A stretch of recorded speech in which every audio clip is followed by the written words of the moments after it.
And imagine here that if we were allowed to actually hear the people being punished in the grave, like he said, like the Prophet sallallahu alaihi wasallam said that he was afraid that we wouldn't even bury our dead. So this subhanallah. These hadith we really have to ponder on. We have to ponder on a daily basis, because every single day that we wake up, we're making the choice to either be from this person or that person.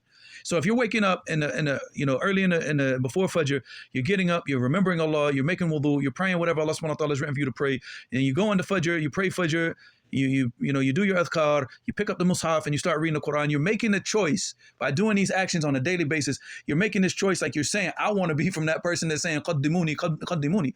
You're making that choice. And throughout the day, obviously, you still have to remain in the obedience to Allah subhanahu wa ta'ala. It's not enough that you just do this at Fajr and then the rest of the day you're off acting like a clown and a fool, disobeying Allah subhanahu wa ta'ala throughout the day. But it sets the tone for the day.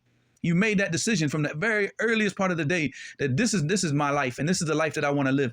And then you just you continue it throughout the day, all the way up until the night. You pray Salatul Isha, you do the Adhkar.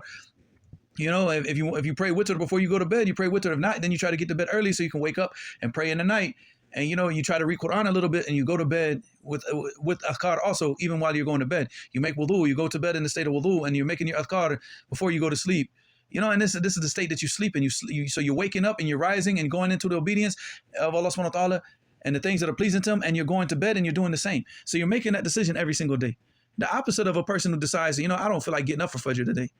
I don't feel like getting up. I'll get up when I feel like getting up. So he wakes up at 7 o'clock, 8 o'clock. He wakes up when the sun's fully up, and now he's going to pray Fajr. Then he goes throughout the day. He doesn't remember Allah, doesn't pick up the Mus'haf not once, doesn't do any type of ibadah or anything that's pleasing to Allah. And when he does, when he does pray throughout the day, he does it in a very lazy manner, very quick, swift manner, just to let me just get it over with so I can get back to doing all the other stuff that I want to do.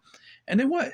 So you're making that decision saying that I will take the chance that I might be from this person. You want to be from that second person. You want to be from the person saying, so which person are you, so make that decision from the very early part of the day, and you have to make that, then you got to continue making that decision throughout the whole day.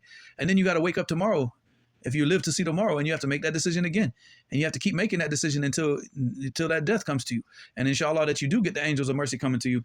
And then your soul does come out to the mercy of Allah subhanahu wa ta'ala, because you spent your life in His obedience.